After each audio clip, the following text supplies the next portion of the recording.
Welcome to Madang Podcast.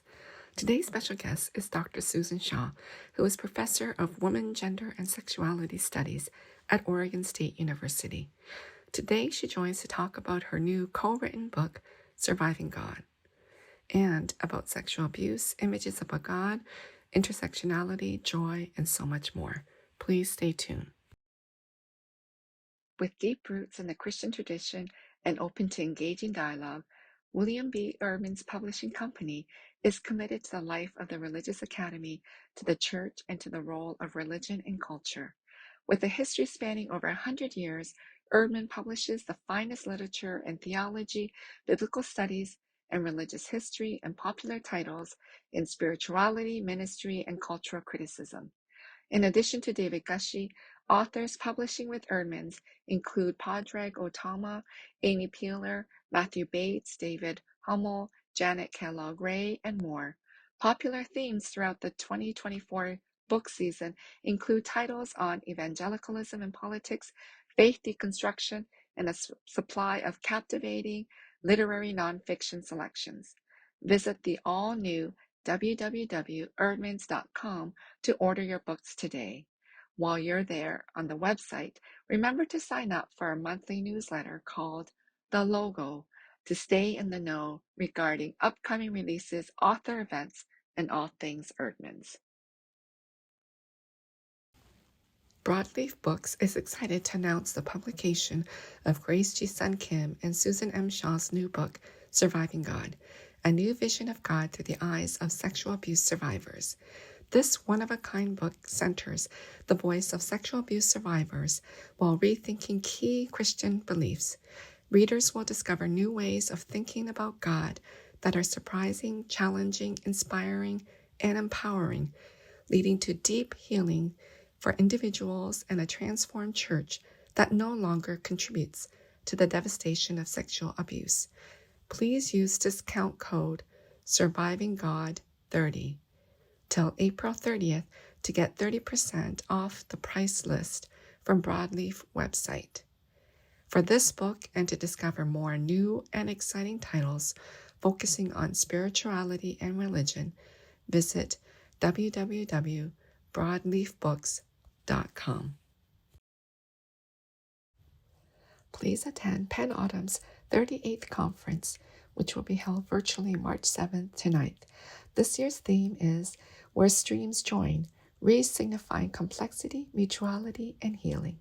The conference will begin with a plenary session, Intergenerational Trauma, on March 7th, 8 to 9:30 Eastern Time, which is free and open to the public.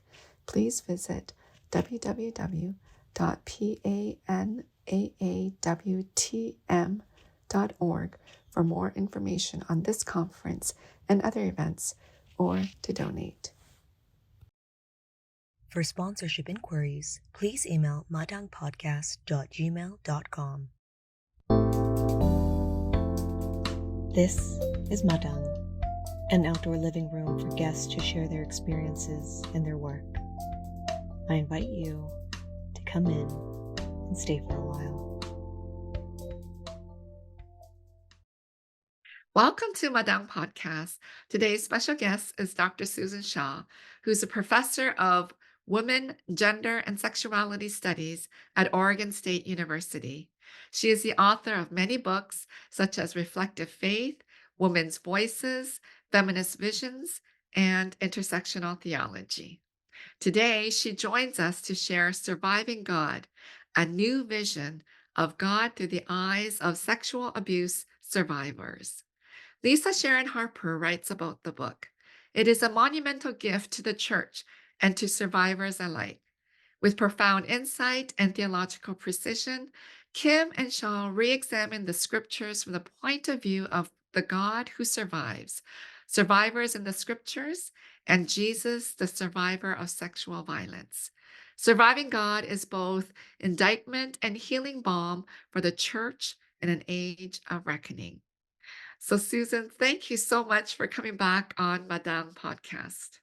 Yeah, it's great to be back and to talk about another book that we have coming out shortly. I know. Can you believe that we have intersectional theology and surviving God? So do you have both of them with you?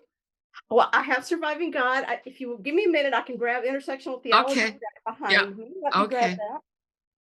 Okay. So you have intersectional theology? I do. I have a copy right here. So we have both of our books, and I'm so excited. I love writing with you, so I'm so glad these are out in the world. I know, me too. You know what? It's hard to find someone who you can write with. You don't have to agree with everything. I think that's the beauty of it because if you agreed with everything, then there's no need to kind of write together. Yeah, yeah. I think it's much more interesting to bring two perspectives, and especially when there are places where we have different ideas. I thought that was kind of fun, and it's a good model for people to see that you can be really good friends and still not believe exactly the same things. Yeah, yeah. And I can't remember if I told you when I was doing my PhD program, my advisor, he's married to a minister, a United Church of Canada minister, and they kind of co-wrote a book more for the church. And I said, this was I'm just a PhD student. I said, "Oh my goodness, that's so nice." I said, "Oh my gosh," I was like glowing about it, and he said to me, we're just lucky to be still married." Yeah, I think if you choose the wrong writing partner, yeah, that could be that way. But I know people who argue about punctuation marks. yeah, yeah, I'm glad we're kind of on the same page on all of that. Yeah, So that's so nice. yeah, so I know people and they take forever because they're arguing about punctuation marks and Yeah. certain things. So anyway, it's a joy to write intersectional theology, and it was a joy to write with you, Surviving God. Yeah, and I think for Surviving God, because it's so personal to both of us, it was nice to have a friend on the journey Yes. Uh-huh. because I think that would have been really hard to write alone. And of course, it would have been a very different book without both voices in it. Yeah, it was a journey, and I think, once the book is out and we, talk about it and present it, I think it's gonna be a continued journey, for me Mhm. at least. Yeah, I think so. I had a friend yesterday ask me how I felt about, my story being out there and people that I know reading it. And I was like, oh, yeah, I do think about that a little bit. And it makes me a little nervous. Yeah, me too. So I'm glad that we're both nervous about it. Yeah. Yeah. We can share that part of the journey too. Yeah. So, well, and you and I have so many other similarities. So I'm just glad that we can share this journey together. It's so hard to find someone who we could laugh about and write and be so personal. So thank you so much for doing this and for coming back on Madang to share it. Oh, absolutely. I wouldn't have missed the opportunity. Thank you so much. And, the book is actually very beautiful. I find it so beautiful. The cover, I know you had some hesitations. I don't know if you wanted to share your hesitations or it's okay now.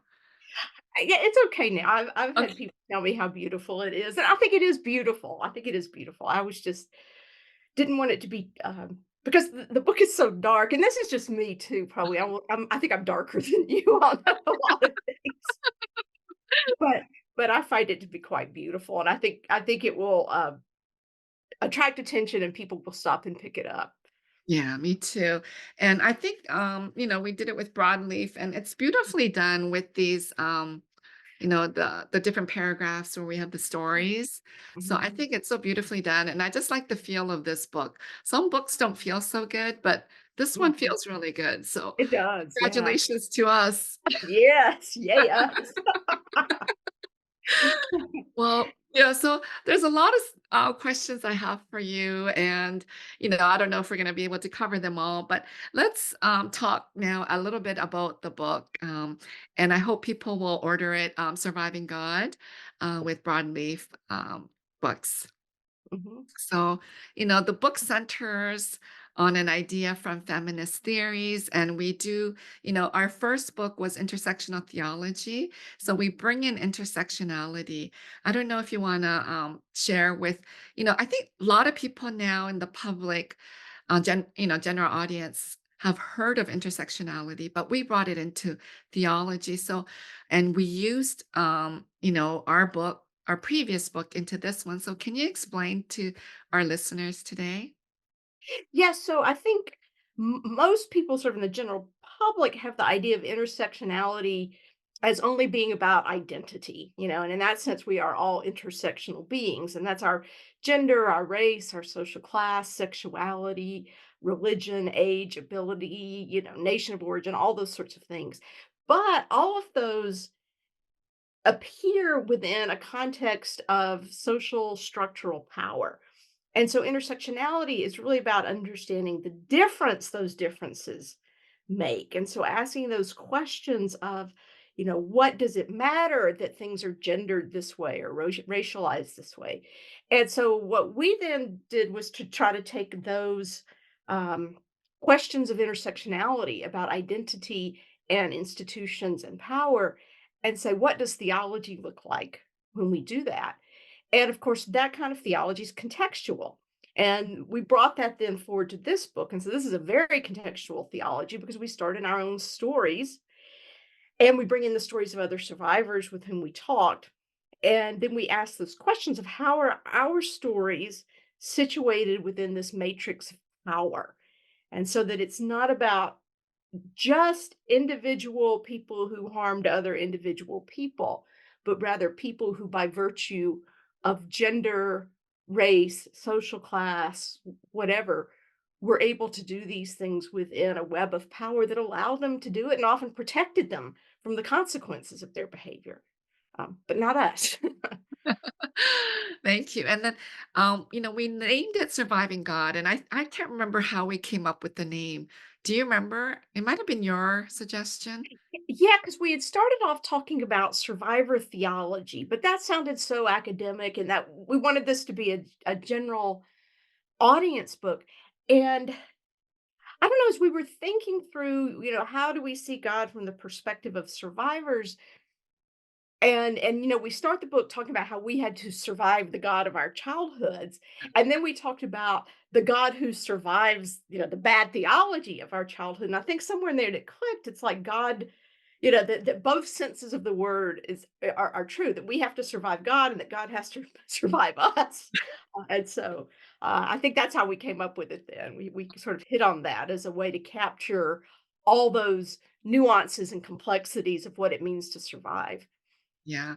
So you mentioned we have to survive the God of our childhood. I don't know if you want to expand a little bit about that. From your Yeah, own personal, yeah. yeah. So the God of my childhood, which I think was quite similar to yours, Yeah. was terrifying because this was this God that supposedly loved us and yet could zap us at any given moment if we misbehaved. I mean, I remember the story of Lot's wife. All she did was turn around and look back, and poof, she's a pillar of salt. Or Ananias and Sapphira were struck dead. And this God was also one that controlled everything. And at least in my church, the way they talked about it was God's perfect will and God's permissible will. Uh, And the perfect will of God was everything happened according to what God wants. But uh-huh. the permissible will of God said that God also gives us freedom, and so people can choose to do wrong, but God permits it. Well, when you're a child who's abused, I mean, there's not a lot of distinction between God willed it and God allowed it. I mean, neither Yeah. one of the gods is one I want much to do with.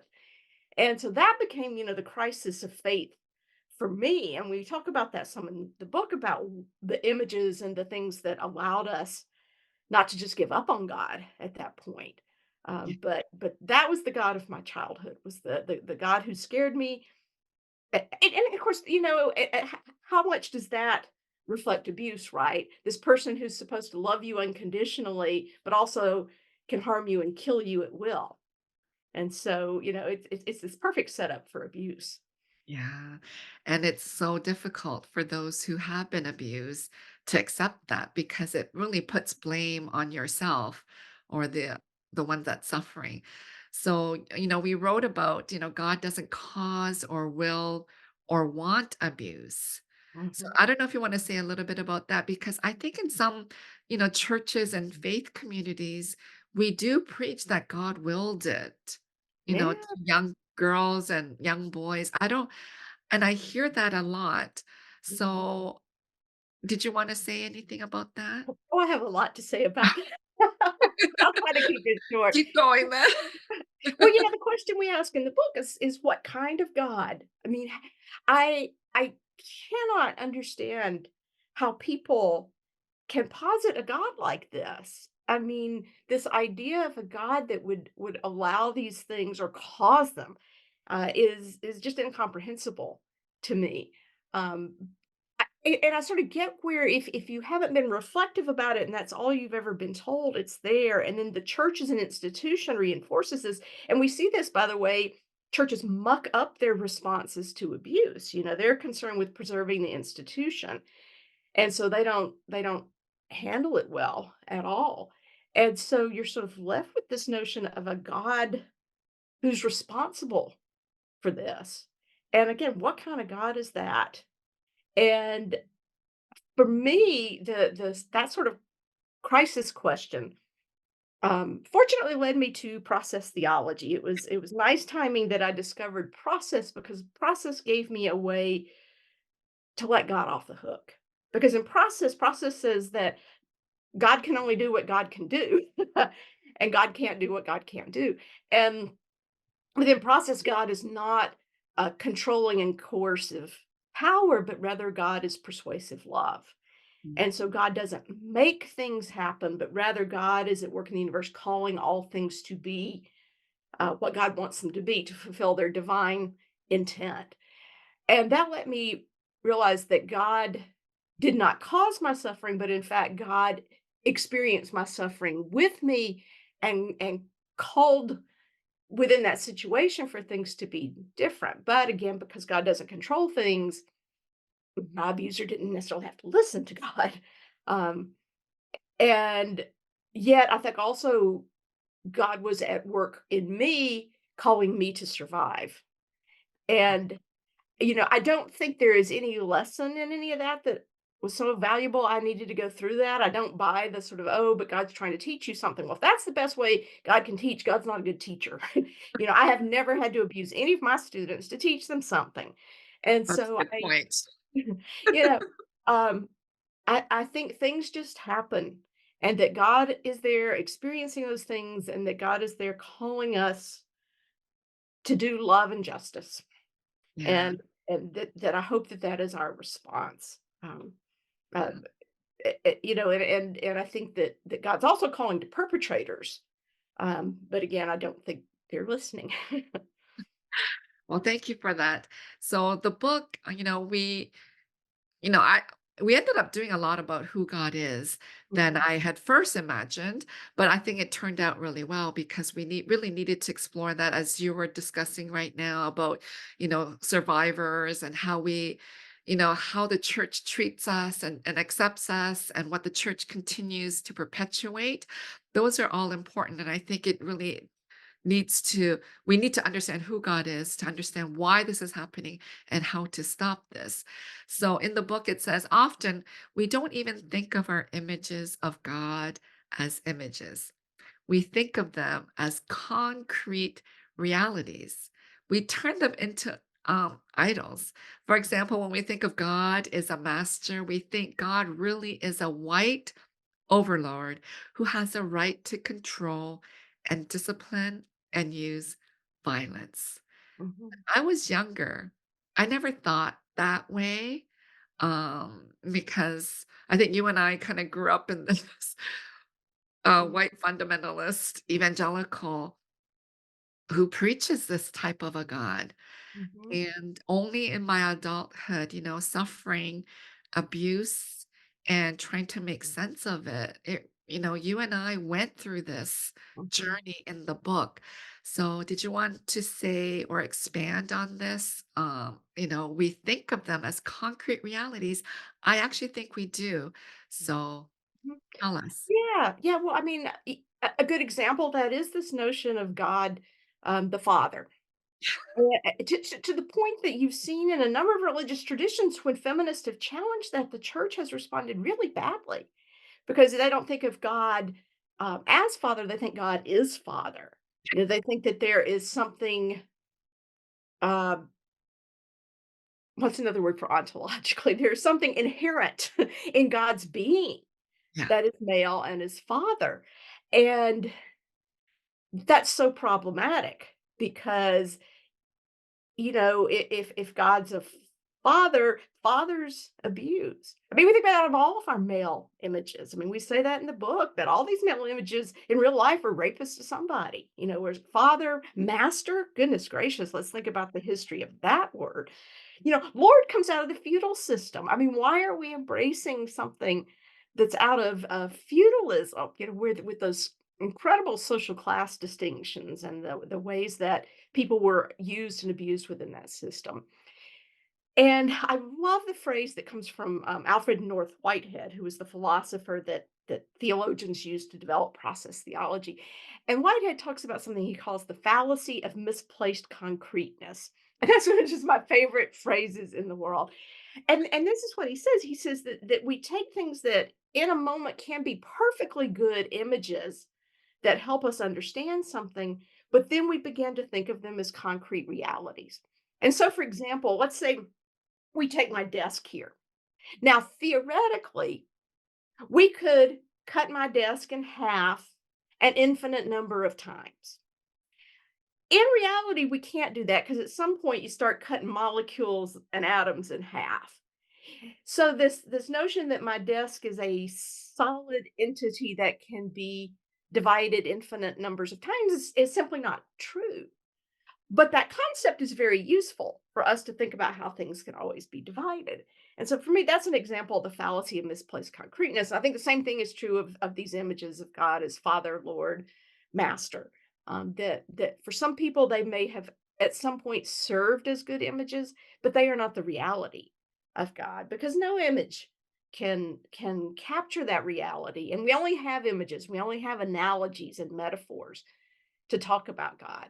And so we have to be really careful not to turn them into idols. And I think that's what a lot of us have done when we begin to think that God is a father, God is a master, God is a Lord. So I think we need to be cautious about how we use our images. And Yeah. I'm not advocating that we simply do the flip flop and say God is a mother. I think we talk in the book, we even talk about mothering. So we talk about it as a verb as opposed to, this noun. Yeah, I think that's helpful, especially for those who are really struggling with, what it means to um, be a Christian and, the different languages that we have about God. What are we going to do about it? So, thank you so much for sharing that. I think that's so crucial to our theological journey and those of people of faith. So, our book also, we as people who are abused, in the church is really quick to talk about forgiveness. Mhm. So I don't know if you want to say a little bit about what forgiveness is and how does it play out when someone is abused? Yeah, and I'll talk so from my tradition, forgiveness is actually pretty darn easy. All you have to say is, "Oh God, I sinned, please forgive me," and you intend not to do it again. And that's it. Poof, you're forgiven. And there is no expectation to make things right with anybody you may have wronged along the way. And so sin is very much treated as, and you say this in the book, you had this wonderful idea about how it's treated as the vertical relationship, and that's all that matters is our relationship with God. And it ignores the horizontal relationships that we have with other people. And we know, I mean, the psychology of abuse is that, survivors, when they're pushed into that, are done even greater damage because forgiveness, if it comes, has to come in its own time.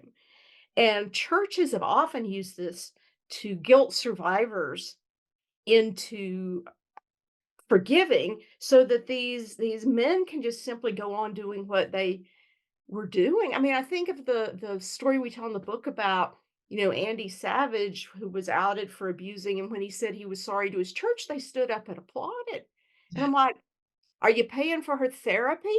I mean, what are you doing to make it right? And especially, I think evangelical Protestants do not have a theology of penance and atonement. It's what Bonhoeffer calls cheap grace. It's simple, it's easy, it's magical thinking. And for survivors, it can be devastating. Because in fact, if you don't forgive in the ways the church is telling you to, you may be the one who's sinning, not your abuser, because they've asked for forgiveness from God, but you haven't forgiven, so you're the sinner. And all those layers of abuse just keep piling up within the church. So how are we to overcome that, this easy forgiveness that you and I kind of grew up with? So how do we, help those people who are, you talked about the layers of abuse that continue to perpetuate and just pile on upon the abused. Yeah. What can we do, or what can we talk about rather than forgiveness, or do we continue to talk about forgiveness? Well, first of all, I think the churches have got to figure this out because, like the Southern Baptist Convention, these are my people, are just making a mess of their abuse scandal because they cannot come to terms with what restoration and reconciliation might look like. So instead, they just keep trying to find ways not to be responsible. And here's the thing, one of the first things we teach children is, you have to be accountable for your actions. And yet we see entire denominations, the Southern Baptists, the Catholics, who are trying to avoid any accountability for the ways that they enabled and fostered abuse. And so I think we have got to keep calling the church to do better. I think we have to realize that surviving brings a host of psychological issues that need to be dealt with in counseling, not biblical counseling. You can't just quote Bible verses at survivors and think that's going to help them because we need to address all those long term effects that abuse has. And I've always thought that the abuser ought to have to pay for any counseling. That's a concrete action that Yeah. can be done to start some kind of restoration for what happened. But Yeah. nonetheless, and within that, you recognize sometimes forgiveness might be a part of that, but forgiveness doesn't mean, oh, I forgive you, so everything's great. Let's be buddies again. Forgiveness means I no longer am going to bear ill will and bad wishes towards you. And I forgive not for their sake, but for my own. Because it frees me. It lets me be free of carrying that burden of rage and guilt. And it's something, it's not like it happens once and it's done either. It's a process. And this is one of the things for me that's so frustrating is in abuse is that through no fault of our own, something happens to us that we have to deal with the rest of our lives over and over and over again. And just when you think you've dealt with all of it, here comes another layer. Or just you think you've dealt with it all and you decide to write a book about it. and you know, But and there- the pardon go me? ahead. Go ahead. And I was gonna say, the path for each survivor is gonna be different. I mean, there's not a one solution fits all for this. And the church has to learn to deal with all of this if it really cares anything about addressing the legacies of abuse and the effects of abuse. I'm not convinced the church does yet. I haven't seen much of that. I still see churches wanting to sweep it under the rug um, because that's easier. Yeah. And you see stuff like right now, oh my gosh, I don't know if you saw the Southern Baptist Convention. So one of the two architects of the fundamentalist takeover in the 80s has finally been outed for being an abuser who was raping young men and young boys back when he was setting up the fundamentalist takeover of the Southern Baptist Church, the Southern Baptist Convention, because he didn't think we were biblical enough. And the hypocrisy of that. So now the nomination, and of course, we found out that a lot of people knew this. Conservatives, a lot of them knew this, and they still didn't do anything about it. And now, of course, they're calling him evil and blah, blah, blah, blah, blah. And I'm like, this is 40 years too late. Mm. You didn't address it at the time. People knew it. You didn't do anything about it. These people were harmed. A whole denomination was harmed. How do you even begin to make restoration? Well, they don't want to. They just want it to be, okay, we denounced him, so let's move on. And so I just don't see churches, denominations getting it or caring to get it. And So that's just one example of so mhm, many. every denomination we're dealing with this, and it may not just be a church, but like a parachurch organization or some faith organization or some prominent professor who has done this. Mhm, So yeah, and then we think, oh, that was so long ago, we don't need to deal with it, or maybe he has already passed. So mhm. we're because he's written many books that just let it be. So that happens Yeah, way too often. And, for those survivors, it's an ongoing pain. yeah, It is a huge thing to kind of carry with them throughout their life. And so when we were thinking about what book to write, because of the Me Too movement that was so big, we decided to do this one because, you know, a book idea doesn't just come out of thin air. We're thinking about it, we're struggling, and we thought this is an important book, an important idea an important event or ongoing things that are happening in the church, and we want to deal with it. So, mm, yeah, thank you so much for sharing that example within your own denomination, but it's, across the board. yeah, It's happening. yeah, yeah. Yeah. Mhm. So earlier, you did talk about God and, us surviving God. And I liked the illustration that you gave about the male God, the Father God, Lord. So in the book, we talk about this kaleidoscopic imagery. So can you share about that? Yeah, it's funny. I think from intersectional theology, that seems to be the thing that most people are so struck by. I've had so many people go, "I love this." So that Mhm. makes my heart happy that we came up with something that's helpful to people. But what we've meant by that is that we can't hold on to one image as if it is the concrete reality, but rather we have to be constantly shifting our images like a kaleidoscope so that they're always changing, so that we know that they're always tentative, they're contextual, that they apply to us in our social location in a given moment, but they don't apply to everybody.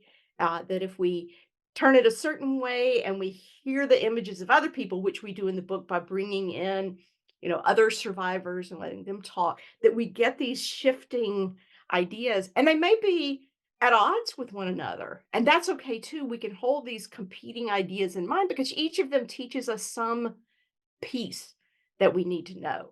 And I think that's beautiful because I think that God is more complex than any of us or all of us can explain. And so when we have these shifting ideas and images and metaphors, then there's space for that ambiguity and there's space for that complexity. And so we let God be more than anyone or even all of our images combined. Yeah. And then you were kind of touching on both and Mhm. thinking. So both slash and thinking. So tell us what that means. Because I think Yeah, many people in the church, we don't think this way, or we're trained not to think this way. absolutely. I think this is one of the great contributions of intersectionality. And I got this from Vivian May, who's written a really great book about intersectionality. And the idea of both and is that we um, don't have to make a decision between one idea and another necessarily, but we can hold that things are both and. The perfect example at this moment, anyway, is I can both decry the actions of Hamas in Israel, and I can decry the treatment of Palestinians by the Israeli government and military. It's both and. I don't have to say one side's right, one side's God's side. What I want to say is everybody just stop killing everybody else.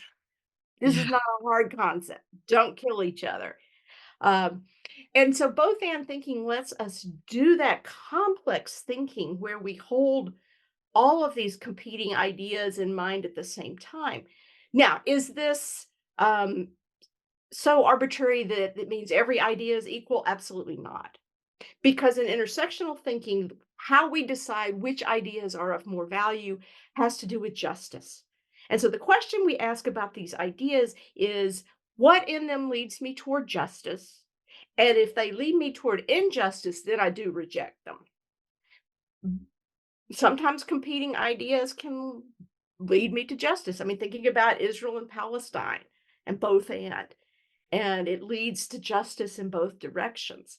But Christian nationalism, not so much. Those are ideas that should be rejected outright because they lead us away from justice. Yeah. Well, since you got to Christian nationalism, did you want to just tell us what you mean by that? Because that's all relative too. These Yeah, intersecting ideas. yeah, and again, this is something that a lot of my people, and I'm in United Church of Christ now because I couldn't stay with Southern Baptist, but nonetheless, that's how I grew up, where I went to seminary.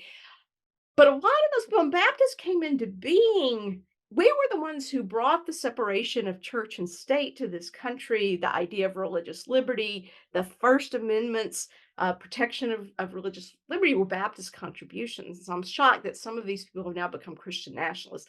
And that's the idea that we should have a Christian government that should be run by, you know, Christian people following Christian ideals. Now, of course, it ignores the fact that Christians don't agree on this stuff. I mean, you and I are Christian, and we do not want what these folks want at all. And so it also has this effect of saying there are only certain Christians who are real Christians, and you and I would not be real Christians in this, you know. And it wouldn't help that you're a woman of color and I'm a lesbian. I mean, we're really not. Good Christians. And we really should talk about it as white Christian nationalism, right? Because it really is about preserving white supremacy as much as male supremacy and Christian dominance. Yeah. So I think that's why I wanted to ask you because it does all intersect. And we know that, white supremacy, this white privilege, and it's usually tied in with men. They feel it's okay to abuse Mhm. those younger or more feeble or women or effeminate men or just younger boys. They feel it's okay because that's how the whole thing is set up, that they can just do what they wish. And the whole notion of God being man and father kind of reinforces it's okay to do this way. Yeah, Yeah. absolutely. And I will acknowledge, I mean, yes, of course, women abuse. But if we look at the percentages, you know, uh, and so that doesn't negate that this is a gendered phenomenon that is predominantly done by men to other people. And that can be girls, women, boys, feminized men. So that would be any man that in some way is considered to be less traditionally masculine. So a gay man, perhaps, or even men of color who get feminized in these ways. And abuse becomes a way to feminize other men. But it's still mostly men that are doing most of the abusing, and the statistics bear that out. So I don't want to minimize that women abuse or the experience of people who've been abused by women. But we also have to recognize it is a gendered phenomenon that happens in very particular ways that are related to male dominance. Yeah, and it's kind of interesting, this feminization of men. Mhm, I think it's like a targeted thing because when Asians immigrated a couple hundred years ago, and when they came, the white dominant society gave them these feminized jobs like washing. So they had to wash clothes, which is often associated with women, or they were hired to do dishes or to cook. So this feminization of Asian immigrants kind of mhm. happened right from the time when they set foot. And it's targeted. You do it so that you can do whatever you want to them. You could abuse them either sexually or physically or verbally. So it's interesting. So thank you for leading us down that road. In the book, we talk about the damaged God. I think that and the next topic may be a little bit difficult for people. So can you share with us what we were talking about when we were talking about the damaged God? Well, when all of these horrible, harmful images of God are out there, they really damage God for people. I mean, so many people have left faith because of abuse and because of the church's response to abuse as well.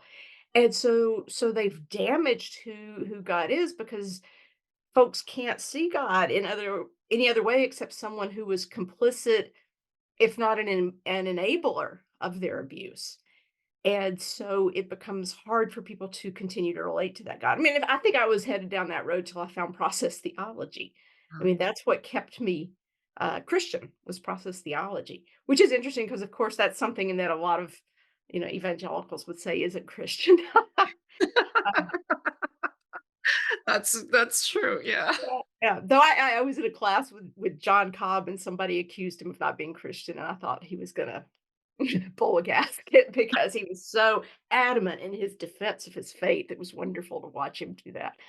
Um, yeah, so I think that part of what we're trying to do in the book, of course, is to validate that feeling of, yeah, no wonder you don't want anything to do with this God anymore. This God's damaged beyond use. This God's not workable. But here are some options, and to help people think through other ways they can imagine God that might be helpful. And again, not that they have to or necessarily want to, but some people do. Some people want to find a way to stay in their faith. And I think we offer that with the positive and healing images that we put in the book. Yeah.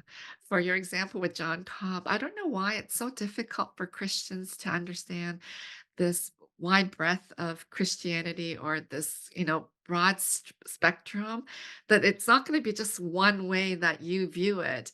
But we see this so many times. And then I think that's what makes it so hard for sexual abuse survivors because the church has viewed it one way and oftentimes blaming the abused and then making the abuse do retributions and all this other work when it is this powerful person physically or the powerful one that has caused the abuse.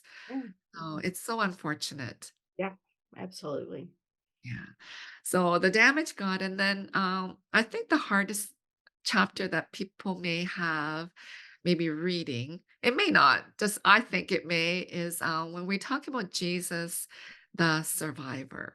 Mhm. So tell us what that is about. I look back now and I think how had I not thought about that? I mean, that just shows how deep these layers of denial are, right? So when I was doing some of the research for our book, I ran across an essay about the likelihood, given what we know about Roman crucifixion, that Jesus would have been sexually assaulted and even raped. And it was like a gut punch. I mean, I could think of Jesus as having survived sexual abuse simply by being stripped and hung naked on the cross, which was a kind of sexual shaming. But the other was a gut punch to me, but as I continued to read, it was like, of course, this makes perfectly good sense. Think about what we know even now about prisons, what we know about when guards are given free reign and the kind of sexual abuse that goes on when people are in custody now. And the Romans didn't have the same kind of legal constraints with that. I don't think that we do, ineffective though they are. And that was difficult. It's again, you always think, okay, I've thought about everything. There's nothing else that can get to me. And that one did. And what I realized was, it didn't make me necessarily feel like, oh, good, Jesus knows what it's like. It made me think, I didn't want this. I did not need this for my salvation and redemption. I mean, I didn't need any of it. I didn't need the beating, the crucifixion, or any but I really didn't need that. There was no reason. And again, that goes back to sort of what kind of God would have demanded that of God's child. And it's much more profitable to me to think of God as the one who was suffering with Jesus. And certainly in an incarnational theology, God was suffering in Jesus. Um, and that God did not want it, will it, and God couldn't stop it. But it was a result of Jesus's refusal to stop calling out for justice and stop demanding that people act in love, because when you do those things, they have political implications. And that's what the empire knew, because the empire's the one who executed him. It wasn't Jewish folk. They didn't have the power to do that. It was the Roman Empire. And the Roman Empire wouldn't have executed somebody over religious things. They didn't care about that. They executed him because they were afraid he was going to start a revolution, a political revolution. And of course, they did those things to him, and it's devastating to think about that. But I think it's important that we do. We need to look that in the face because maybe that'll change what we think about other survivors.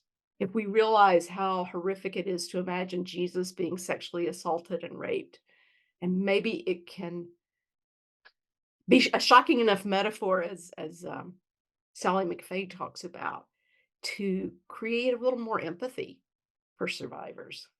Yeah.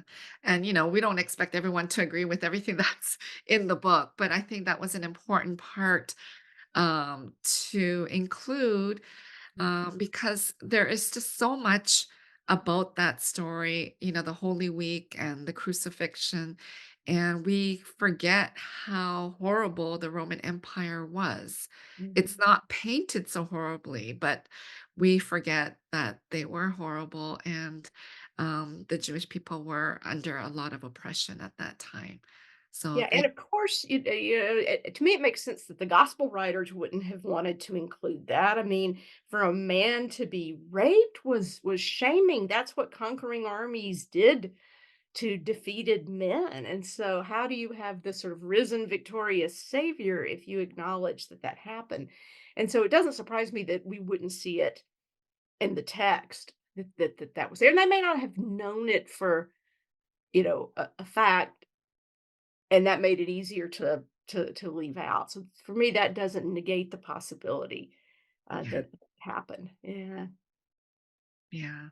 So thank you for sharing that. It's really difficult for many of us to kind of think about, but I think it's a worthwhile point to ponder Mhm, on. And I think it's a very challenging thing. The Bible is not a autobiography of Jesus or a mhm, biography of Jesus. Not everything's included. We don't know what he ate and what time he woke up every day. These are mhm, just stories, the gospel stories written by a few men, mhm, about 30, 40 years after his crucifixion. So it's not this memory word for word. So we don't know exactly what happened, but the possibility of it may be helpful for us survivors. The feminization of Jesus that happens. And, as I shared about the feminization of Asian men, immigrants, then you can just do what you want to them mhm. and you don't feel the consequences because you are the man. Yeah, Yeah. yeah, So exactly. Mhm. yeah. So I hope people rush to the book to read that section first because Pretty powerful. yeah, you don't have to read it right from the beginning, although, we do share a lot. So, but getting to that, I think will be challenging, or maybe people are okay with it. After that, we talk about the resurrection of Jesus and that it is hopeful for survivors. Did you want to share a bit about that, the resurrection and the hope that it gives to those who have been abused? Yeah, how I read that part of the story is that it is God's affirmation of Jesus's choice. Jesus chose to go down that road, to go to the cross, to suffer those things, um, not to pay a debt to God, but because he would not compromise on his demand for justice. And the resurrection then affirms Jesus made the right choice there. And so I think for survivors, we can imagine our surviving as a kind of resurrection. Carrie Newcomer, who's a favorite singer-songwriter of mine, has a song. One of the lines is, "Keep practicing resurrection." And I love that. I love that line. I love so many lines in Carrie's stuff, but, um, I think that there's such hope there that God affirmed the broken, battered, abused Jesus, and affirmed his choices to be that person. And I think that's affirming for us, Yeah. that God also affirms us in our resurrection as survivors. Yeah. And, I think some people think that there's a magic formula to take the abuse away. In our book, we say the resurrection doesn't take our abuse away. Um, I don't know if you want to expand on that part. Yeah, and I think that goes back to what I was saying earlier about it. You live with it the rest of your life. I mean, that's sort of the hell of it, is that no matter what you do, it's still there and you still uncover layers of it and you see how it has shaped things about you. And that's just the reality of again the world where God doesn't make things happen. So God can't just take it away. Um again, God is at work as persuasive love, calling us to make of it everything we can to not to let it defeat us and to find ways through it. But yeah, God can't take away, therapists can't take it away. Reading the Bible can't take it away. Uh, those things can help us. But I think part of healing from abuse is coming to terms with the fact that it is a lifelong journey through no fault of our own, through nothing we could have done, no prayer we can say, no offering we can make. We are in this existential situation where the rest of our lives this will be part of it. But we don't have to despair in that because we have survived it and we can make something of that. And again, not that God sent it our way so we would learn to do that, but that we choose, having had this awful thing happen to us, we choose to do something that is good and loving and just. Now, that said, none of that has to be toward the perpetrator. Mhm. Other people have to deal with the perpetrator, not our responsibility. I think the church is responsible for perpetrators, but we are not responsible for the health and healing and spirituality of our perpetrators. And so I think that's another place the church has a lot of work to do. Is what do we do with perpetrators? Because there are a lot of them. Yeah, thank you so much for expanding on that. That's so helpful. And, we're hoping that survivors will use this book, read it, and it's not going to take their abuse away, but it will help them along the journey towards healing. Mhm. That's always my hope. And we do talk about surviving with Jesus gives us hope, Mhm. um, of a different kind of a world that's possible. Any other thoughts on hope and what Jesus as survivor? Yeah, well, there's just something in that. What you two, I thought I was the only one that is helpful and healing. And so it's not just that Jesus is also one of us, but that there's this whole world full of us, which is sad in one way, but also in another, it means we're not alone. It means we're not the only one who's gone through this. We're not the only ones to suffer. And feeling part of a community is healing as well. And so I think that it's important that in our telling our stories, we invite people to connect with us as part of a community of survivors. And I think that's what part of what we see in the Jesus narrative as well is we can connect with Jesus as part of a community of survivors. Yeah. And so most books for me, when I want to read and what I want to write, always I want to end on a good note, a happy note. And so we did that with this book. And I'm really glad that we did because we ended the book with joy.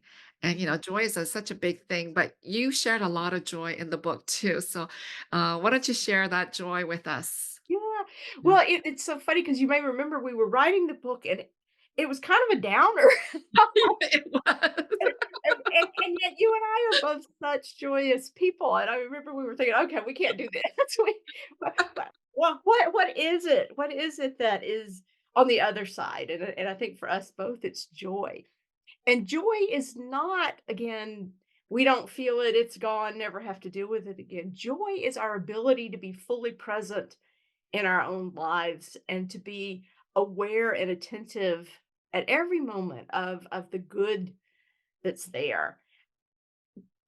It's also a both and though, is that in being aware and attentive of the good, we also are cognizant of the bad. So we're not pretending bad stuff's not happening and that bad stuff hasn't had an effect on us, but we're able to center the joy and to recognize that we can find it, and so we go to look for it, and we attune ourselves to what is it? Mary Oliver calls it one wild life, I think, that we have, and and for each of us, that kind of joy looks different. I mean, for me, it's you know, it's the outdoors in Oregon, or it's ABBA, or it's I remember you telling me. murder mysteries, or yeah, teaching actually is a joy to me. I mean, what are your things? What brings you joy? I can't remember what I wrote exactly in the book, but there's a lot of joy, things that give me joy, talking with friends with like you, sharing a meal. Well, as I age and as I get older, the more desire to eat Korean food has become very evident. And once I see it, it brings me so much joy. It's like this out of world experience sometimes. Yes, So yes, that I don't think chocolate. I included in the Yeah, book. chocolate does that for me. What was that? I said Chocolate? chocolate does Well, that for me, chocolate does the that right too. Yeah. chocolate. Yeah, but I have to have chocolate in small doses because when you Ah, OD, it's like but I can OD on Korean food and okay. on kimchi. Okay, okay. I think your children bring you a lot of joy too. Yeah, uh-huh, yeah. So Yeah, especially now that they're out of the teen years. yeah, yeah, they give me a lot of joy, and I'm always like, "Can't wait to be a grandmother one day." So there's Oh a lot gosh. of joy. They're probably all going, "Oh my gosh, I please." know, they're tired of me saying I've been saying it over a year now, but, yeah, not that any of them are getting married or anything, but I'm just saying in general, I can't wait to be a grandmother. I have friends my age that are gonna be grandmothers, so I just feel like I'm not Yeah. that young to be a grandmother. So there's a lot of joy that can come, and I think, it was a struggle to write this, but, Mhm. there was joy in the writing too, especially with you. Yeah. Yeah. Yeah, I think that's one of the things I love about writing together is just sort of sharing the journey and the laughter, and of course, people may not know that you and I always try to get together in person at least Uh-huh. once, and so again, there's lots of food and laughter and um planning and just enjoying each other's company that's part of this. So that makes it a really special journey Yeah. when we write our books together. Yeah, likewise. It is very special, and it's something that doesn't just come, and I know other people search for co-authors, and it's not that easy. Mhm. But it's been a joy to write with you, Susan, and I learned so much from you. You're so Oh, intelligent, so smart. So I'm like, "Oh, ditto, ditto. like, how come I didn't know this?" I just Think like that all the I time. know I know. I have that especially when you come up with these concepts that you bring from Korean tradition that just blow my mind, and I'm always like, "Oh, that's the perfect thing. That's what I was looking for." Well, that's so good because when I do my talks, I always share about how horrible my experience going to Korean school was. That Mhm. I really hated it. My parents had to take me and my sister kicking and screaming. I think it was a Saturday morning. It was like 9 Uh-huh. to 12 every week. It was horrible. But Mhm. and then I said, "Oh, I'll never do that to my kids." And then I ended up taking all 3 Friday nights, kicking and Uh-huh. screaming. They were literally holding onto the car door that they're not gonna get out, and I had to yank them out. Oh my gosh. Oh my But now looking back, I'm so glad I did go kicking and screaming, and I hope my kids will appreciate me taking them too, because there's so Mhm. much richness in every culture. Oh, Because I yeah. grew up being so ashamed of my Koreanness, but Mhm. there's so much richness, and I think that will go for anybody. Mhm. Whatever identity you find yourself, your sexual identity, your religious identity, your ethnic identity. I think there's so much richness, and we should not be ashamed of how we have been created because we're all so beautiful. And whether we have been abused or not, that God has survived, Jesus has survived, and we survived together too, and in this community. And I'm so grateful that you reached out in social media to get a lot of the stories of the survivors. You did a Mhm. way more than me on getting these stories, so it's been so helpful. Um, Yeah, I love the stories that other people shared with us, and I so appreciate their vulnerability to do it. Because again, doing this as an intersectional piece, that was necessary to have these other amazing images from other people's experiences, and I think it makes the book so much richer to have their voices there. mm, yeah. So thank you, Susan, so much. I know you're so busy, but thank you so much for for not surviving me, but uh, for spending time with me to share Surviving God. I hope many people, and when we wrote it, we hope that many churches, many classrooms, many book clubs can come together and read it together. So we're really hoping for that. So thank you so much, Susan. I know you're extremely busy. But thank you so much for coming on Madang Podcast to share Surviving God. Thanks for having me here again. I appreciate it, and pretty soon it'll be time to get to work on our next book. Yeah. I can't remember the name of that book, but uh, It's belief. Feminist Theology, the Basics. Oh, the basis. I don't know why I had beliefs. That's some other book series. I get everything mixed up. But Yeah. anyway, yeah, we have to get cracking on that one now that this is done. Yeah. Yeah. Well, thanks a lot, Grace. Yeah. Thank you for sharing joy today. Thank you. Bye-bye. With deep roots in the Christian tradition and open to engaging dialogue, William B. Erdman's publishing company is committed to the life of the religious academy, to the church, and to the role of religion and culture. With a history spanning over 100 years, Erdman publishes the finest literature in theology, biblical studies, and religious history, and popular titles in spirituality, ministry, and cultural criticism. In addition to David Gushee, authors publishing with Erdman's include Padraig Ó Tuama, Amy Peeler, Matthew Bates, David Hummel, Janet Kellogg-Ray, and more. Popular themes throughout the 2024 book season include titles on evangelicalism and politics, faith deconstruction, and a supply of captivating literary nonfiction selections. Visit the all-new www.erdmans.com to order your books today. While you're there on the website, remember to sign up for our monthly newsletter called The Logo to stay in the know regarding upcoming releases, author events, and all things Erdman's. Broadleaf Books is excited to announce the publication of Grace G. Sun Kim and Susan M. Shaw's new book, Surviving God, a new vision of God through the eyes of sexual abuse survivors.